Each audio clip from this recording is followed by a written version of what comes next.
Welcome to Europe PCR 2016 in Paris. I'm Stefan James from Sweden, and I'm joined here by my good friend and colleague Roxana Mehran from New York. Hey Stefan, And we're here to discuss patients with acute coronary syndromes and optimization of medical therapy, antithrombotic therapy in the acute setting and in the long term. And there's so many different compounds to choose from with respect to antithrombotic therapy in the acute coronary syndrome setting. What are the most important lessons to learn from all the evidence we have?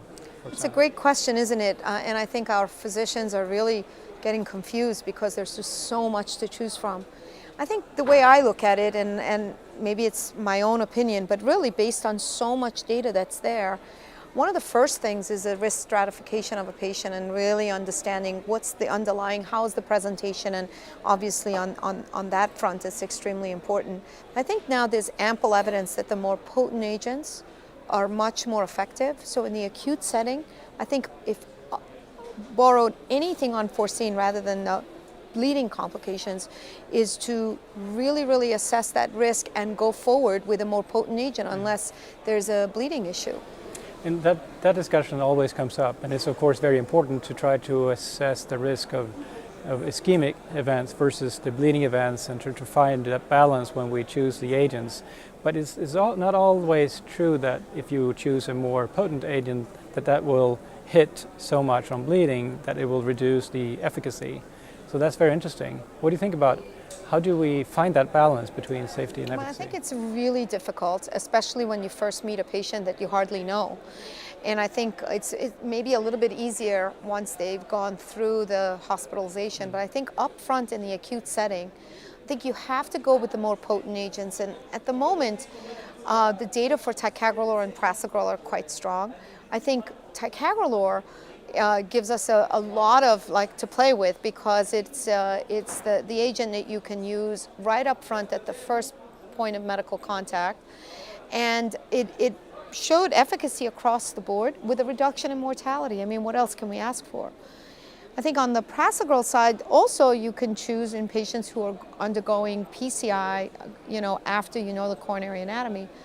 But I think both of the agents have to be chosen over clopidogrel. Yeah, I think that's the most important point. The reason that we are using ticagrelor primarily in my institution is the fact that you can choose ticagrelor for all subgroups of patients. And whether or not you are choosing a medical therapy, an invasive therapy, whether or not it's PCI or bypass surgery, and the benefit is, as you said, associated with the mortality benefit.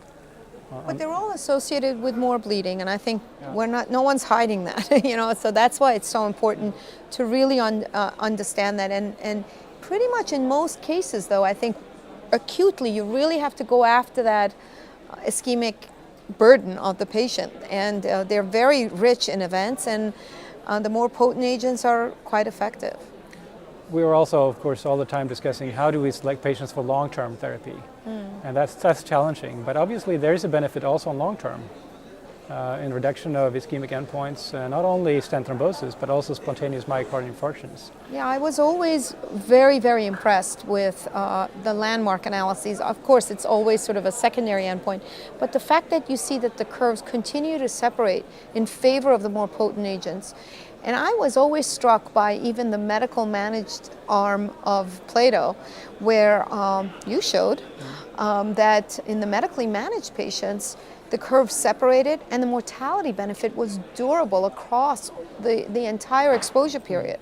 And I think that's a tremendous, it's a tremendous data set to really hang your hat on. So I think the long-term therapy does make a lot of sense. Yeah, I agree that finding with 2 percentage points in absolute benefit for mortality in those medically managed patients over long term. And also if you prolong therapy even beyond the 1 year that was shown to be beneficial in the Plato, there is a benefit obviously, although you have to be even more careful with, I guess, selecting patients properly. But how do you look at the Pegasus data? I mean, you hear different people say different things. I mean, of course, tremendous benefit and everything was in the right direction. So I was really happy about Pegasus to see that mortality was in the right direction for the prolonged use. I mean, this was at least 2 to 3 years of exposure, isn't that right? Yeah. In Pegasus, in large numbers of patients. But it looked like the risk benefit was very much equal. So do you take that data and then look at the subgroups and say who really benefited most, or do you just look at the overall population and say, well, you know, pretty much everyone should get prolonged treatment? Seems like the results from the Pegasus is very consistent again across subgroups, and again similar to the Plato, those at highest risk achieve the greatest benefit in terms of absolute reduction. So those with poor renal function, peripheral artery disease, are very impressive results. And diabetics. And diabetics, yeah. But we also, of course, need to look at those with high risk of bleeding and assess what is their risk again at 1 year. And I think it's... So which risk score do you use, or do you just use your own feeling about the patient? Currently, I don't use a particular risk score. I think the DAPT score is a good score to use at 1 year. It has not been validated outside of the DAPT trial, which was slightly different. And it's not a particularly good score for assessing bleeding risk. So we need better scores. But I think it gives at least a signal that we need to try to, by some very easy means, try to understand what is the bleeding risk, what is the ischemic risk. And I have a hard time not prolonging therapy in those high-risk patients, diabetics, peripheral artery disease, for long term. No, I think you're right. So thank you very much, Roxana, for this short discussion. Thank you, Stefan. Thank you, everybody, for tuning in at EuroPCR 2016.